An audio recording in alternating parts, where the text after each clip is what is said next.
In this chapter, we will discuss the functional appliances that are used theoretically to enhance the mandibular growth.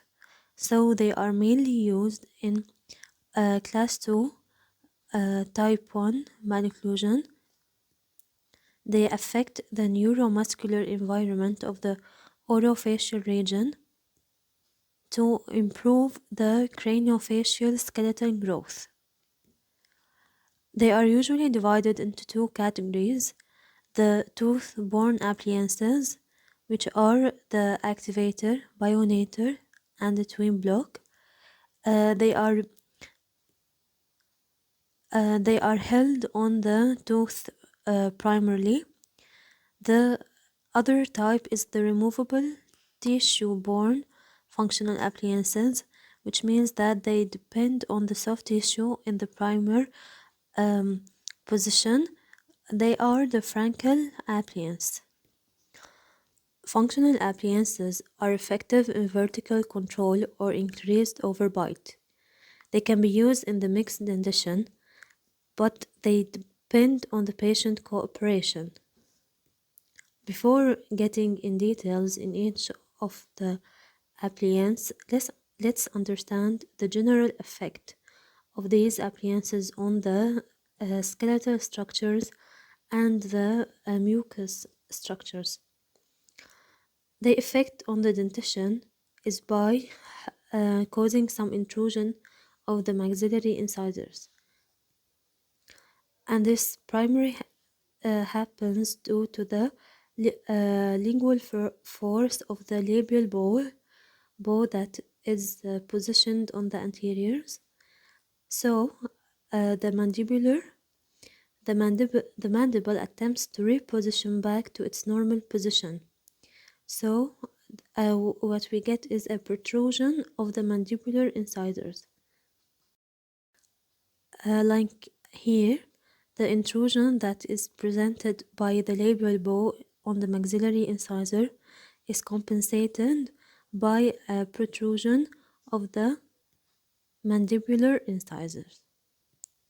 That makes these kinds of appliances efficient in correcting class 2 malocclusion, where we have excessive growth of the maxillary arch and the mandible is retrude.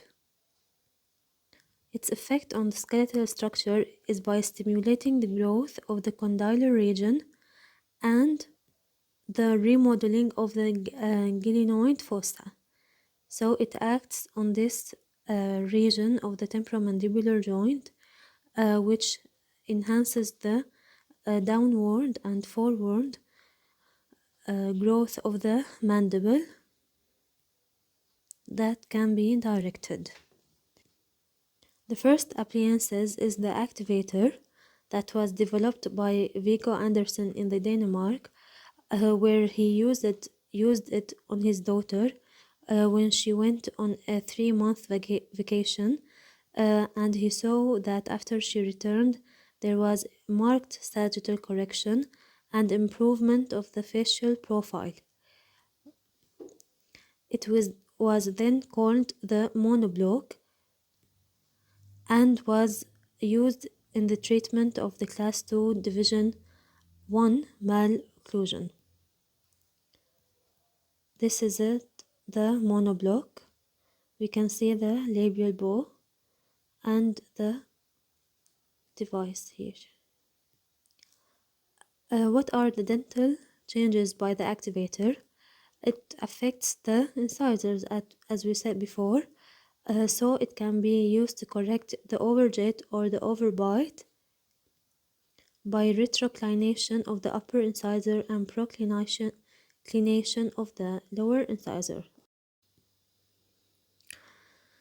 It induces the upward and forward eruption of the lower molars and makes it a good choice for Angel Class 2 Division 1 malocclusion correction.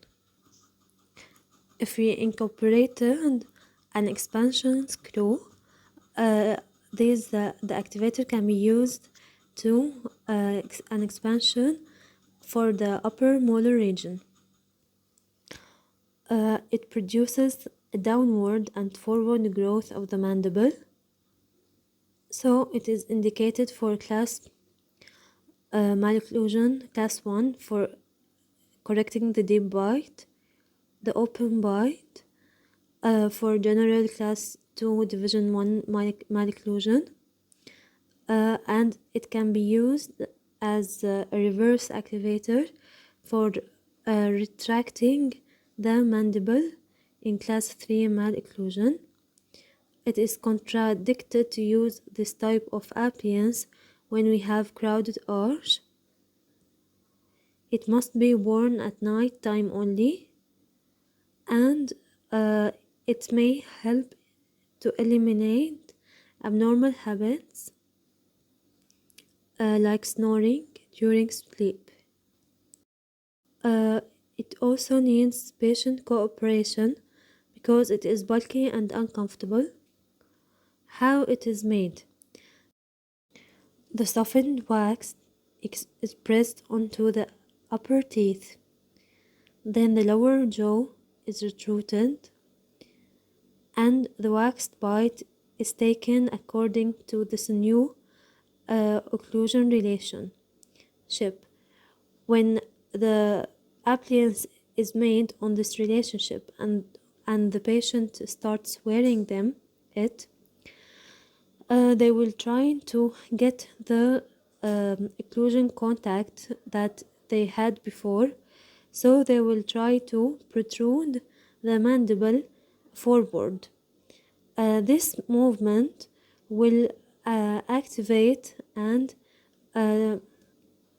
enhances the development and the growth of the mandible forward and downward. This is a case of an 11-year-old patient with a class 2 division 1 malocclusion that was treated with an activator. We can see that the arch is not crowded and the width of the arch is normal. We can see at first that there was problems in the overbite and the overjet. Then it is here corrected. We can see that the profile also is corrected.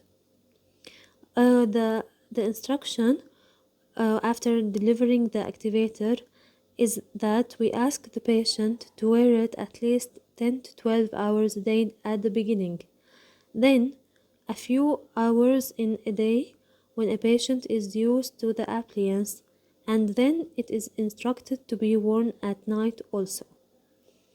Patient is instructed to clean the appliance with a little toothpaste and toothbrush, avoiding using hot water. After we start to see that there is an improvement of the overjet and the overbite, we can reduce the hours of wearing it to be at 1 hour in the evening and during sleep, or at sleep only.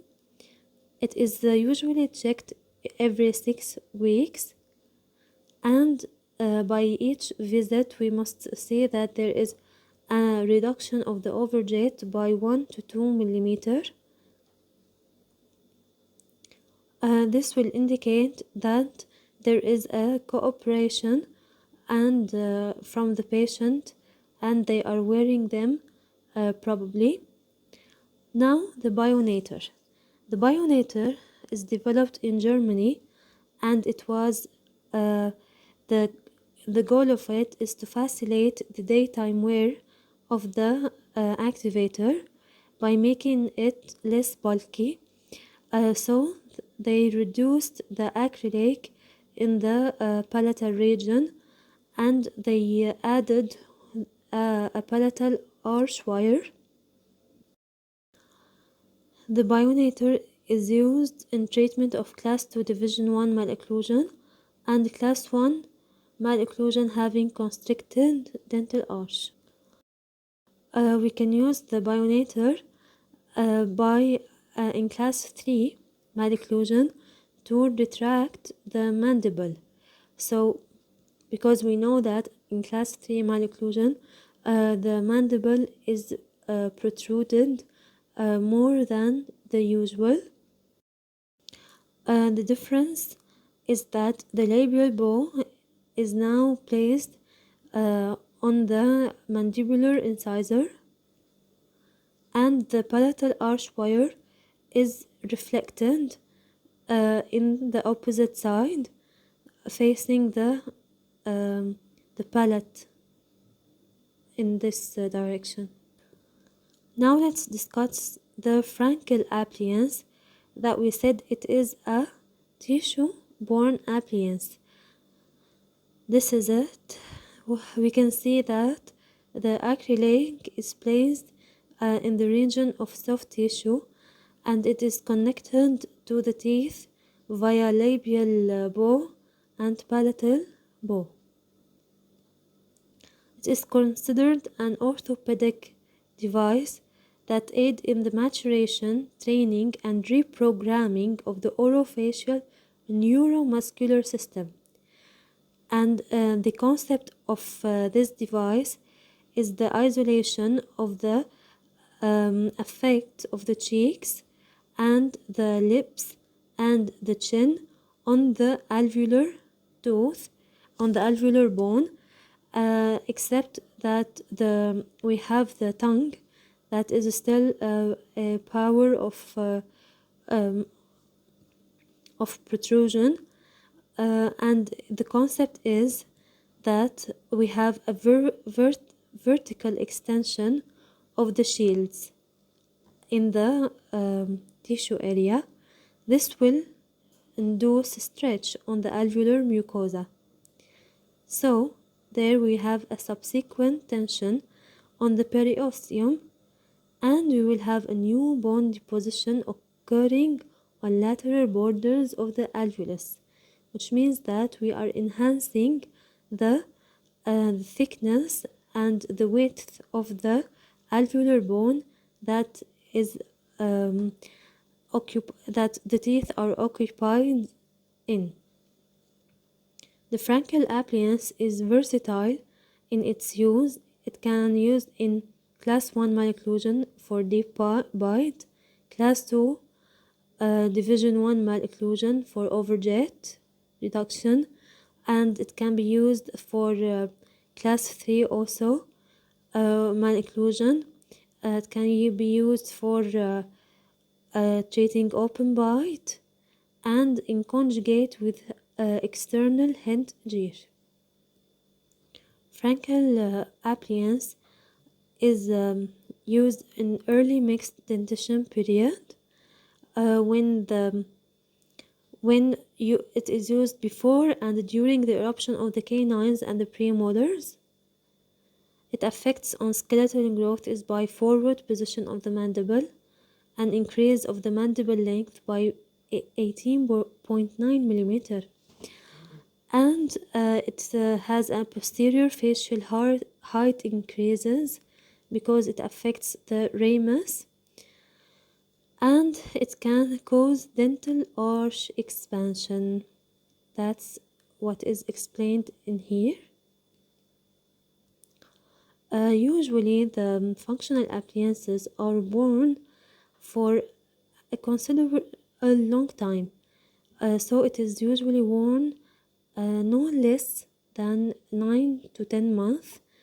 In the frankel appliance it is worn for 18 to 24 months of full-time applicable wear, so it requires high cooperation by the patient, and we can see what are the signs that indicate that the patient is wearing it properly.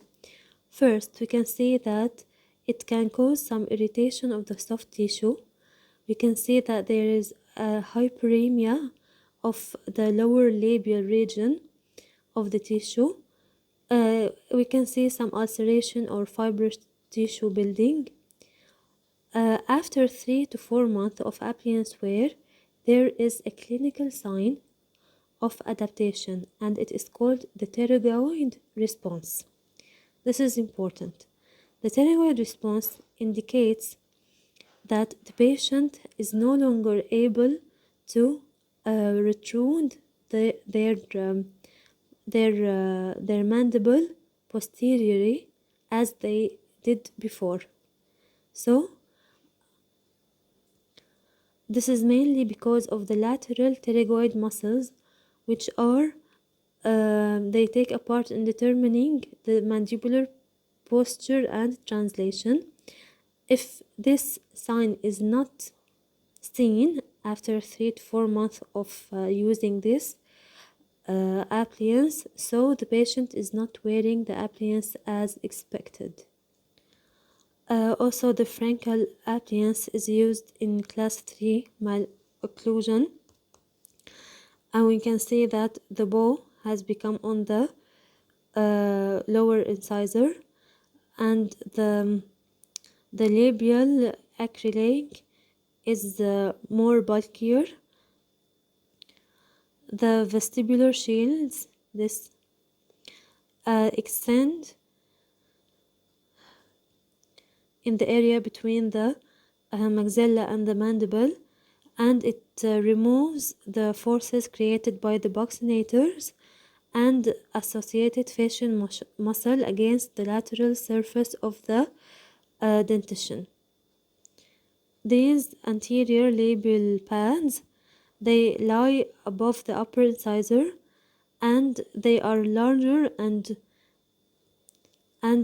more extended.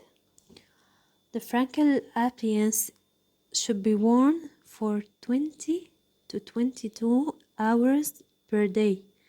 So there must be highly motivation by the patient to cooperate in this hideous procedure.